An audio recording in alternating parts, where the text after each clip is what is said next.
Very good afternoon. So I'm just going to take you all to a very peculiar topic, and it's something which is very important here. And these few particular entries which you see is really complicated, and it's where a lot of people go into comprehension and strike out their brain. So okay, let me just quickly start on. So this I've just kept it for reference, where you have to treat debit and credit respectively according to its increasing and decreasing value.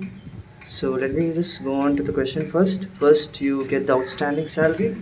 Outstanding salary is given as 20,000. When I just go on to journal entries part, so here is how the entry goes. Salary is basically expense. So expense rule is debit the expense, credit the income. So whenever expense entry comes, salary account will be debited. So that's something which is very general. Outstanding, since they've given outstanding is something which you have to pay to the owner. Since you have not yet paid, that's something which turns out to be outstanding. So that's basically an obligation, financial obligation. So whenever uh, an obligation increases, it says that expense increase, you're going to debit it. So debit the expense, which is your salary, and your obligation, credit it. Outstanding salary is your obligation. That's something, according to the rule, says that it should be credited. So something is credited, and hereby the amounts is being taken. So next, when you just go on, it's prepaid rent. Prepaid rent is 5,000. So 5,000 in debit and credit, and prepaid rent is something which you paid in advance. The rent which is paid in advance is what you call as prepaid rent. Whenever you're paying rent in a prior date, before a due date, is known to be as prepaid rent. That's basically an income. So all incomes is going to debit it.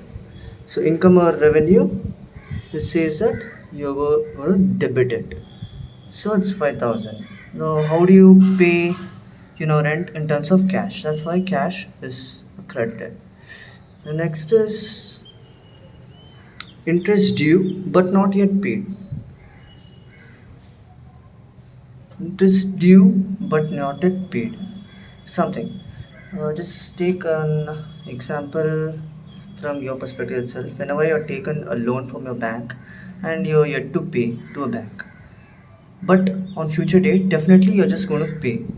So since it's an accrual basic concept, that something means that you've taken something and you're just promising to pay it on future, but definitely the payment is going to be a promissory event. So that's why it's something which you have to debit it. And interest on bank loan account has been given as 7,000, and you have taken 7,000 on the other side, and what you're just going to owe to the bank, that's something which is outstanding from your side. So since it's given interest is what an income for the bankers. That's what you're going to pay to the bankers. That's your obligation. So that's why it's outstanding from your side, and you're supposed to credit it. Whenever liability, how to say this, it's not standing interest. It's something income. You have to credit it because according to the rules is you're supposed to credit it. Revenue increases. That's something which a payment from your side. When obligation increases, you have to credit it. So that's all. And the next is unexpired insurance. In the question it's given. Another word might be a prepaid insurance. That's again definitely an asset because unexpired insurance or prepaid insurance is same as something like what you can say is prepaid rent. Uh, you're just going to pay it in advance. So whenever you're just going to pay it in advance, that becomes an asset. Definitely, all assets are kind of debited. That's the rule under the golden rules in accounting. You just debit it, and that's insurance is definitely paid in the form of cash. That's why to cash is credited. It's a real asset. Debit what comes in, credit what goes out. Something cash is going out when you're just paying insurance. So that's what it says. Next is going to be the commission received in advance. Again, that's an income. Here you go in journal entries. Here it is. Whenever you're just receiving an income in advance, that's supposed to be credited because it's an income. All incomes are, credited. Incomes and gains are credited. That's again a nominal rule of accounting, and that's why commission is always received in the form of cash. So cash account should be debited. Again, that's a real asset. 10,000 is the respective amount that's been given in question. So have direct access to the previous page. And the next you see accrued income or interest. So it's been given as 8,000. Now here it says again it's accrued interest. It's basically an income, which means that you're just getting an income from the bank on future basis. So definitely it's an asset. So whatever is an asset, you're just finding it, you're just going to debit it. And what is an income that you're just getting from the bank? It's going to be interest. Definitely interest is an income. So what you're getting it, you're just going to debit and credit respectively because it says that it's an income. How you see in whichever angle, accrued income or interest is basically an income. So that's why you just debit and credit at the same time. This is something which you earn the benefit on a future date. Something which you earn it on a future date, irrespective in the form of cash or not immediately, is something which has to be debited. Because when you're just going to see in the asset terminology, debit all assets. So income, when it increases, you're just going to credit it because income here is interest. So interest is something which has to be credited. So that's how it goes. And next is allowed 10% interest on capital is 1 lakh. So interest on capital, again it's an obligation. So interest on capital is basically a business obligation whenever a business is allowing 10% on its capital because it's basically a financial expense. Whenever a business is providing, it has to provide it from its own hands. So basically that's an expense for an business. That's why. And these capitals are always charged against the capital account itself. It doesn't touches the cash account because that doesn't involve here much in capital accounts. So interest on capital becomes an obligation to the owner's perspective when in terms of business point of view. So that's why interest on capital is basically an, what do you say, it's an expense.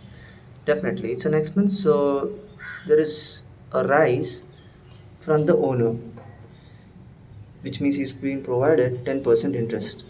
So increase in an asset is always debited. So 1 lakh, 1 lakh, and as I said, to capital account because it's been charged only on the capital account, owner's capital itself. It's not charged on cash account. As a rule in financial accounting, you don't really charge interest on cash. You only charge on capital. That applies for capital account and drawings also. So next, when you go rent due to landlord, rupees 5,000. So again, it's an outstanding rent entry. So the normal expense, rent is an expense. That's why you debit it. And again, outstanding rent is because rent due.